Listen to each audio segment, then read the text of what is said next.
बस बहुत हुआ, मैं तुम्हें तलाक देता हूँ, तलाक। अब ये घर मेरा है, यहाँ से निकल जा। अब मैं कहाँ जाऊंगी?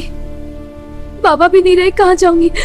ये कहानी एक ऐसी लड़की रितिका की है जिसके बाबा एक बहुत माहिर हलवाई थे। अपने बाबा के साथ रहकर उसने बचपन में ही लजीज मिठाई बनाने का बेहतरीन हुनर सीख लिया था, लेकिन बदकिस्मती से उसके बाबा इस दुनिया से गुजर गए। जब वो सिर्फ 16 साल की थी तो उसकी शादी कर दी गई।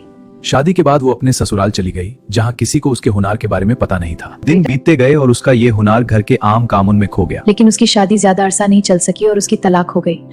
तलाक के बाद वो वापस अपने घर आ गई। इस मुश्किल वक्त में उसने हिम्मत नहीं हारी और अपने बाबा का सिखाया हुआ हुनर दोबारा शुरू करने का फैसला किया। एक दिन गांव में एक शादी तय हुई और कोई अच्छा हलवाई नहीं मिल रहा था। तभी रितिका ने धीरे से कहा, अगर आप चाहें तो मैं शादी की मिठाई बना सकती हूँ। उसने पूरी रात जागकर दुल्हन और मेहमानों के लिए निहायत लजीज और खूबसूरत मिठाई तैयार की। सुबह जब सबने उसकी मिठाई देखी और खाई तो वो बिल्कुल हैरान रह गए। तलाक के बाद शुरू किया उसका ये काम आखिरकार रंग लाया। धीरे धीरे उसका नाम दूर दूर तक फैल गया। फिर किसी ने इस लड़की के लिए एक लाइक और सब्सक्राइब नहीं किया।